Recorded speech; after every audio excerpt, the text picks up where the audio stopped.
I think things like the psychology system is more important than the entry. I think the money management is more important. I think the market condition is more important than the entry as well. Two traders, Darren and Walter, pull back the curtain on profitable trading systems, consistent money management, and profitable psychological triggers. Welcome to the Two Traders podcast. Welcome to the Two Traders podcast. It's Walter here. Hello, Darren. Hello, Walter. So, Darren, I'll put this in the show notes for people who don't know what the heck I'm talking about, but there's this cult hero, and I don't know if you've heard of the Dice Man, but there's this book called The Dice Man, and we'll put some links about the fellow who wrote the Dice Man book, and there's some subsequent books as well. But have you heard of the Dice Man? I hadn't, no, but I have heard of Donald Duck, and he did a story along these lines. So I'll get to that in a bit. Really? Oh, yeah, that'd be interesting. Okay, so yeah, you can read the references in the show notes for this episode, but essentially, the Dice Man, he lets everything in his life occur as a roll of the dice. And so it does become like his religion, and he takes it to the extreme. And when they interviewed the author wrote the book under a pen name. I don't even really know what the author's real name is, but it's in the links that you guys can read. He wrote under the name of Luke Reinhardt, and apparently, I didn't realize this, but apparently it's like a cult classic. And I used to read it. Oh, I read it, and I just thought it was hilarious. And I would just read it at like coffee shops and stuff, and people would look at me funny because I'd be the guy over there cacking myself in the corner. And I just thought it was such an interesting book, and it brings up a lot of points.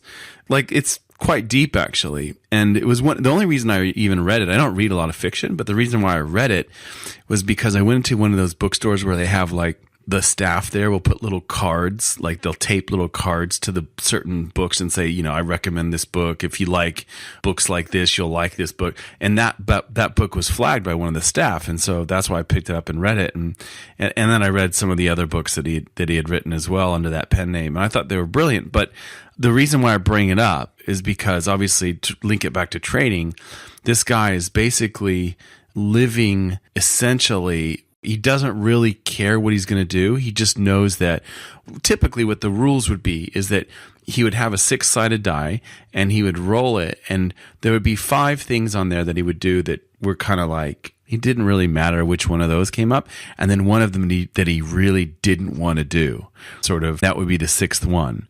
And he would just keep rolling those and keep doing it, and let his life sort of end up where it may on the roll of the die. And my question is, can traders learn something from the Dice Man? And the way I think about it is he had sort of an irreverent attitude. And I wonder if this irreverent attitude of just kind of whatever, like there's nothing sacred, can that help with trading? So that's basically the long roundabout way of getting to that point. So what I'm just interested in your thoughts. Yeah, I've heard of this before, and it was called flipism when I heard about it. And there was a famous Walt Disney film with Donald Duck in where he goes to see the professor, and the professor spins a penny for the decisions that Donald Duck has to make. And it goes really badly for him. He drives down a one-way street the wrong way, and he gets fined. And I think really the important point in this is that with all decisions, there's kind of a scale from random to rational decision making, and all decisions kind of lie on this scale from one end to the other. And the important thing in life is knowing in each individual decision where on that scale you are. And certainly there are decisions in life where you might as well be random in your decision making, and at the same time there's decisions where you really should be rational. And definitely in trading, there's certain decisions that we struggle with that are lying right down on the random end of the scale, and the skill really is being able to decide where these decisions lie. Like, if you wanted to decide, should I eat this year or not, you don't really want that to be at the random end of the decision making, because, if you don't eat, you're going to die. But what you're going to eat this year, okay, then that can be fairly random, and the actual effect on the outcome is not going to be severe. So you really need to kind of look at the outcome. And the good idea that I got from this was that you should look at the worst case scenario in your options, okay, and then decide which worst case scenario based on your two options is going to be the worst. And sometimes that is the best you can do, and that's a difficult thing to do with trading, because what we really want is certainty, so we don't really look at the worst case scenarios. Yeah, but it's control, right? Like, we want to have control. We don't want to feel out of control. Sure, yeah. I mean, that's like, if you talk to people who pick lotto numbers, I suppose that, I don't know, but I'm guessing that most, maybe I'm wrong, but I'm guessing that most people who play lotto, they would want to pick their lucky numbers. They like to have a system, even though that system doesn't give them any particular edge. They'll still want to have that system. Yeah. So if you were to play lotto, you would pick, your kid's birthday or your lucky jersey number that you wore when you played football or whatever, I had an argument with a guy in college where he was explaining to my friend and I how there were certain numbers that were statistically more likely to come up in lotto drawings. And my argument was that that if anyone had compiled a book like that, I would definitely be betting, if anything, the numbers that don't come up, or haven't come up, because they're more, you know what I mean? Like, it's probably going to even out in the end, sort of thing. And he was adamant that no, there are certain numbers that are actually lucky numbers or whatever, like that they would come up, and there are books published on this sort of thing.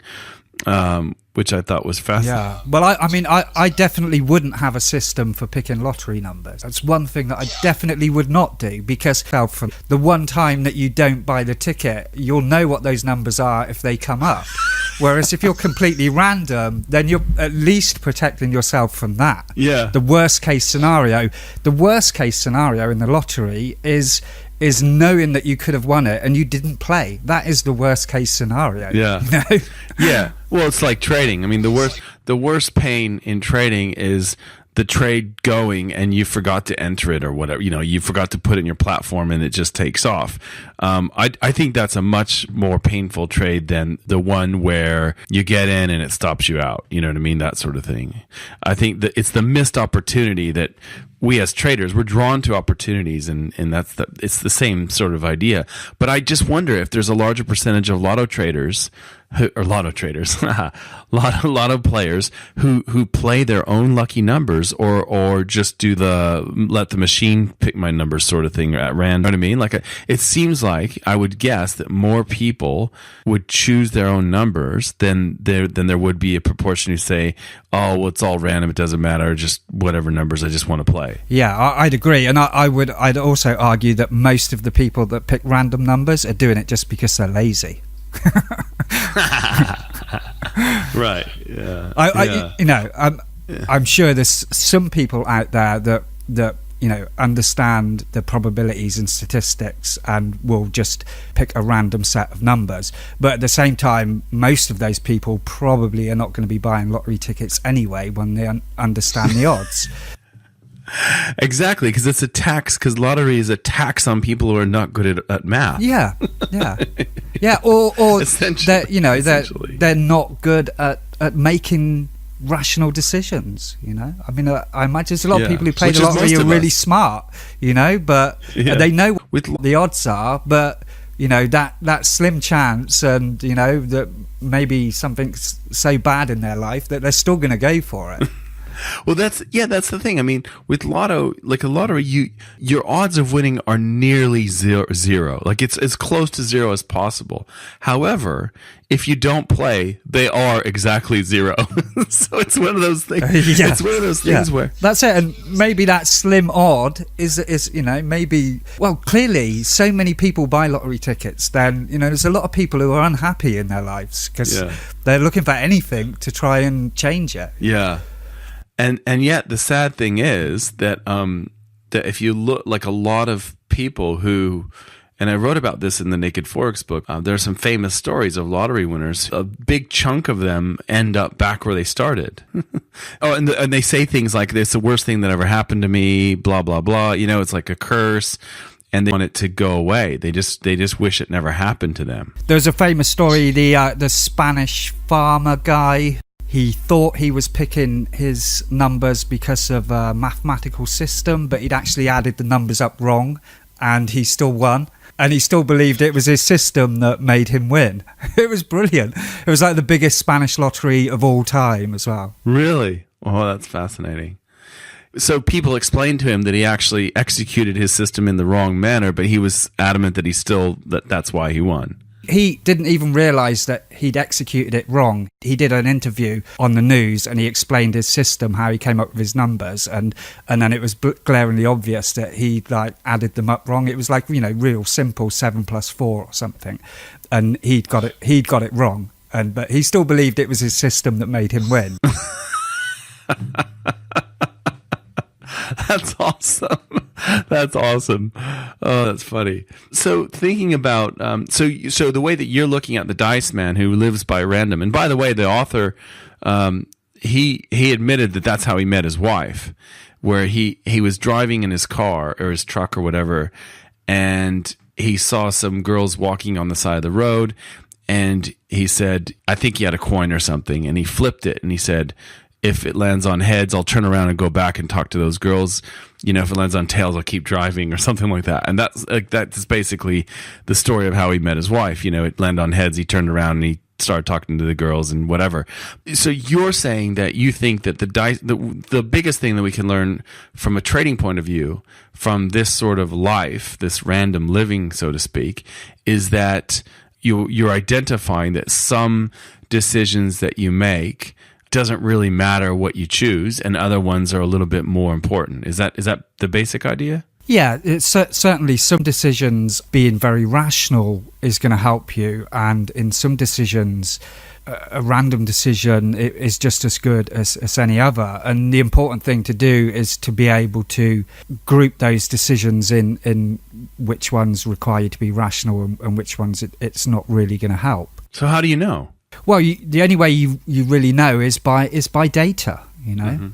Right. And by, what you can also do is listen to traders who are successful and what they say. Although yeah, that is kind of slightly flawed as well. Agreed. As an example, okay, let's say you're agonizing over the decision about what is the right exit strategy for your trading system, okay, and let's say you did it on a fixed exit, say at 50 pips, 100 pips, 200 pips, or 1R, 2R, 3R, and you test all of those, and you find that the winning strategies tend to be, say, from 2R to 10R, okay, then you know the ballpark of where your exit strategy needs to lie based on the market conditions that you tested, okay? So you're presuming that those market conditions are going to be similar going forward, okay? There's nothing you can do about that. You have to sort of allow some of that randomness in there. So, now there's no point agonizing over whether you should have exited at 2R or 4R or 5R or 6R. You know that in that ballpark is going to be profitable. You shouldn't agonize over being able to get the best exit all of the time. You just kind of know where you need to be. So you need the good exit rather than the best exit. Right. And what happens if your focus is in the wrong part of the scale, though? Like, in your example, you said, you tested from 1R to 50R, but how do we know that we're even in the ballpark? What if it turns out, for example, I'm just playing devil's advocate, but what if it turns out that the 0.2R to 0.5R trades are that's the best place you want to be in terms of your exit? You know what I mean? Like, how do you know that you're capturing the most fruitful area, I guess?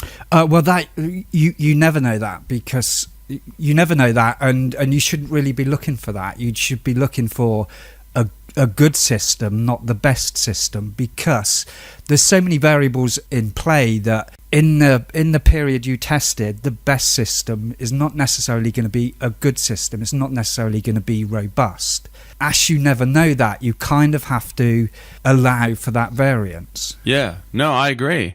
What you've just said, that sort of describes science.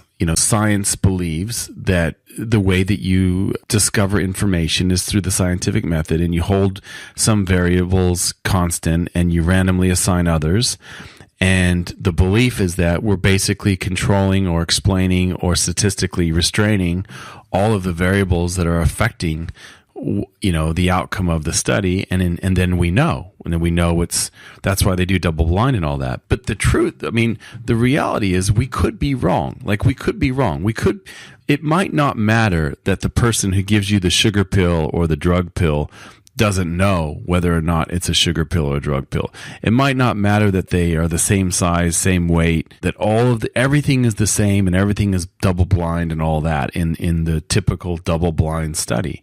What if, for example, the most important variable is whether or not the experimenter, the person who designed the experiment, believes that this is going to happen or that's going to happen? What if it turns out that, we look back 500 years from now at science and we say, we were doing that silly stuff, We thought that double-blind studies really sort of demonstrated what was going on, and we didn't even realize that, it's actually your beliefs that can direct the results. What if, I know that sounds a bit woo-woo to us now because we live in the age we do, but it could be something like that. Just like looking back now, we say, those doctors back then, can you believe it? The cutting edge treatment back then was bloodletting. That's what they did for you. Bloodletting. You know what I mean? That's, to me, it's, you just never know. You can never be sure that you're really focusing on the right thing. Yeah, you just kind of have to go with the best probabilities that are available to you. And that's a mindset thing, and that's kind of, I think even people that know that still find it hard to grasp, Do you think that if you said to somebody that you know quite well, you said, look, I think you should just take this die and let it determine all of your decisions. and explain the rules, you pick 5 random things. Like you say, right now I'm going to go and get a meal. If it rolls a 1, if it's a 2, I'm going to go outside for a walk. If it's a 3, I'm going to go shopping for pots and pans. If it's a 4, I'm going to go on a road trip, get in my car and drive far away. If it's a 5, I'm going to call up an old friend that I haven't spoken to in years. And if it's a 6, I don't know, what's something that you don't really want to do? I'm going to go change the oil in my car or something. I don't know, whatever. So if you said that to the average person, what do you think they would say? You say, go do this. The interesting thing is they would think that you're crazy. Exactly. But the reality is that most of the decisions we're making are kind of, when you understand human biases, we're doing that most of the time anyway. But we're tricking ourselves because we're convincing ourselves that we're rational. Yeah, definitely. In a decision where being rational is not really of any help at all. Yeah, exactly. Even the academics will say that the reason why people make decisions is economic theory is all based on this idea that we're completely rational. And so if I give you an envelope that has 100 pounds in it, and then I say, I've got this other envelope here and you can have this other envelope, I can't remember what's in it. It's either got nothing in it or it's got 200 pounds. The economic theory behind that, whatever, economic behavior, whatever economics or whatever it is, they basically say, well, the rational thing to do is that it's fine to take the second envelope because the expected money in there is equal to the envelope that you have, which is 100 pounds. But the reality is most people, most traders will never take that second envelope. They will almost always take the first envelope and just stick with that and not take the chance of doubling their money. And I know this because I've done this with traders, and every single trader I've ever done it with has kept the first envelope bar 1. And she said, I'm only doing it because I know this is an experiment you're doing. You know what I mean? Like she wouldn't have even done that. So, that shows that if we were rational, what we would do is we would weigh out the odds and calculate it in the back of our head, and we'd say, yeah, I'll take the second envelope. But the fact is, people don't do that. They don't think that way. And we can explain it away and say that we're rational, but we're actually not rational when we make the decision. And what's really interesting as well is being smart doesn't help you at all, because when you're really intelligent and smart, you tend to suffer from things like confirmation bias more fit you, and you're kind of well skilled at twisting data to fit your own beliefs anyway. So even if you've had good data that disagrees with what you've decided the answer is, you'll be really skilled at twisting that data to fit your own belief. And, that's been proven that being smart doesn't help you. And I thought it was really interesting you said that, about the one person. They didn't know the answer to the puzzle, but they knew that their gut instinct was probably wrong because they understood about how we make decisions. And the obvious answer is rarely the best decision. And she probably went on to become a really good trader, because I think that's how you've got to think, really. Yeah. No, she's well on her way. Yeah. It's interesting to me because what you just said about basically the high IQ mind. When I hear that, it reminds me of people like Benoit Mandelbrot, who's got this really elaborate and coherent theory about the randomness of markets. I think, like, if you explain to someone like him the way that, for example, you trade, where you don't really give much thought at all to the entry of a trade, it's all about the management of the trade. And I don't mean to misrepresent the way you trade. Is that fair to say? That's very fair to say. Yeah. Yeah. So, but here's this guy, right? He spent all of this time thinking about problems, and he came up with the Mandelbrot set, right? Chaos theory, blah, blah, blah. It's one of the defining theories of our lifetime, essentially, and yet he's got this idea in his head, and I think he's dead wrong. How can you make money out of the markets? It's just a random dance. If he just peeled it back and wasn't so smart, it wasn't such a smarty pants, and he just did something like what you do, could actually make money. He could. But he's getting in his own way. Yeah, definitely. Yeah. Yeah. We do that a lot. Yeah. And it's not just trading. We do it with everything. Everything. I talked to a guy, I know a guy he's a great business person, right? He's kind of like a hippie, and he grew up in a commune, right? And he said, he explained to me that the commune that he grew up on was one of the last remaining communes in the United States. And he said that, 100 years ago, a lot of people basically lived essentially in communes or whatever. And then as society grew, they kind of grew out of that and turned more into like these nuclear units. And he was explaining to me that the reason why his commune, and I think one other commune, survived in the United States and is still in existence to this day, is because they understood one thing. And that one thing was that communication was key to the survival of their community. And that's it. It was just communication. As long as everyone could communicate well, they were pretty certain that they would survive and that they would get along, and everything would kind of, it wouldn't necessarily be smooth sailing, but they would definitely understand each other. And as soon as the communication broke down, that's when those communes sort of dissolved. Historically, that's what they found. And so that was their real sort of, and that's probably the defining feature of this dude's life, is that he is a really good communicator, because it was drilled into him and it served him well. He's done well in life simply because he's so concentrated on that one idea. And I think that, the reason why I bring that up is because that reminds me of kind of your approach to trading, which is, I'm not really going to worry about all this other stuff. I'm not really going to worry about all these other things that I could get caught up in. I'm just going to concentrate on, how do I get out of these trades that I'm in? And that's it. And if I can work that out, if I can figure that out, then I'm going to be okay. And I think when you complicate things like Benoit Mandelbrot did and other people, they make it too tricky. It doesn't have to be that tricky. Yeah, you've got to, in systems, you've got to be able to pinpoint the systems within that system that are making it work, and those elements that are not making too much difference in the outcome. And if you're putting all of your effort and thought into the elements that aren't making much difference to the outcome, then your chances of success are reduced greatly.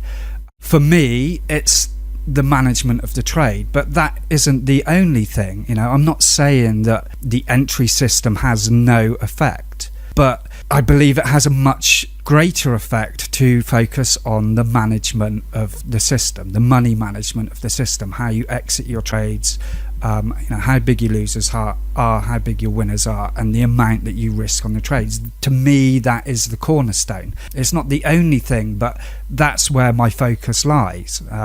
And it's for me, it's not on the entry. Now, there's going to be people that can perhaps disprove that or disbelieve it and still make profit, and that's really down to each individual for them to decide. But if you get that right, then the probabilities are in your favour.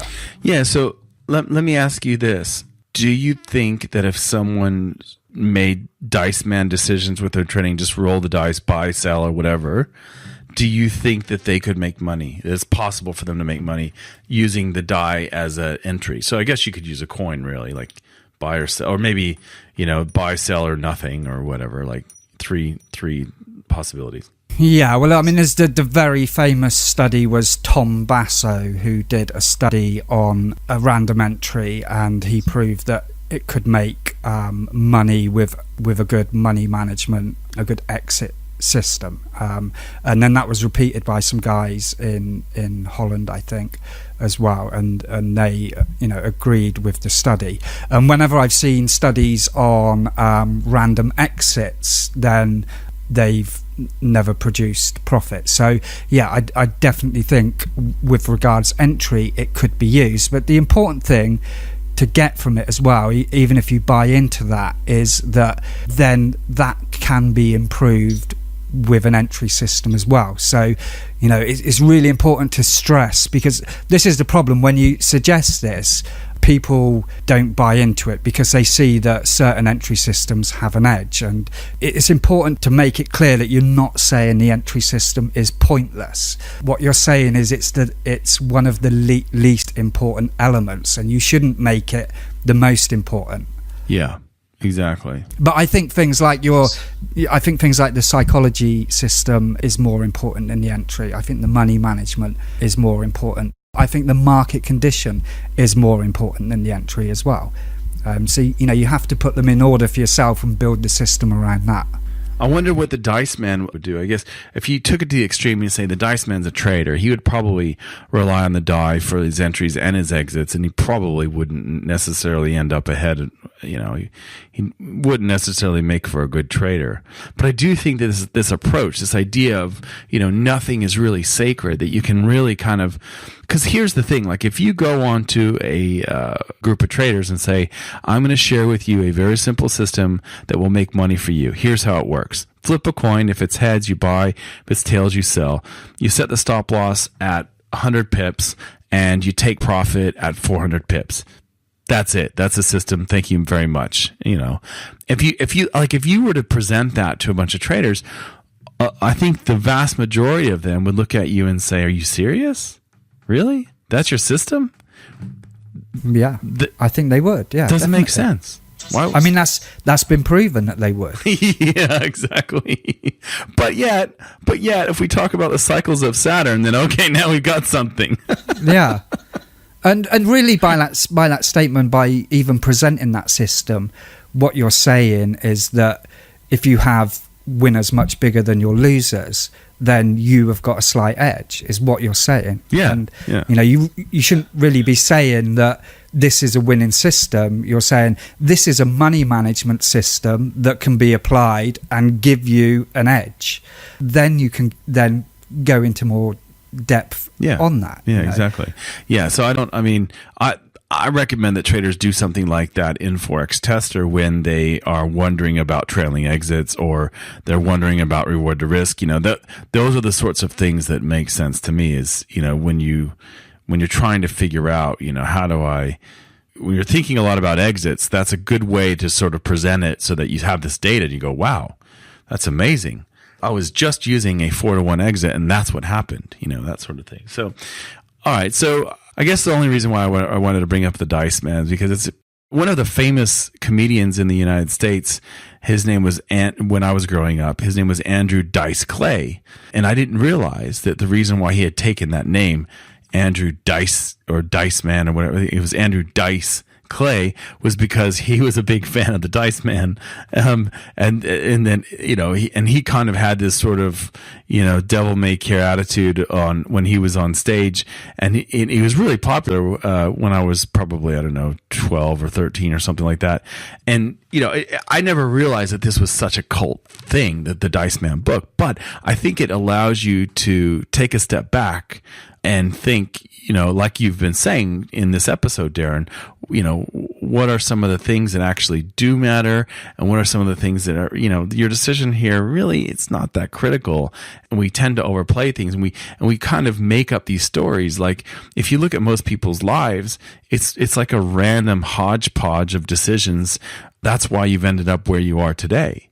And it's certainly the case for me. But yet, when we look back on it, and this would probably be more in the realm of The Black Swan by your buddy Taleb. He would argue this as well, where we look back on things and we just say, oh well, this is why it happened, and we create this nice, eloquent story where everything's everything's all stitched up really nicely. But the fact is, the reality is that's not really how it happened. It's just, with hindsight, when we look back at things, we kind of rewrite history and say, this is why this happened, and it slowly happened this way and that, when in effect, our life is just a series of random, strange, off-the-wall decisions that are made and send us off in another direction altogether. And that's certainly the case. That's certainly been the case for me.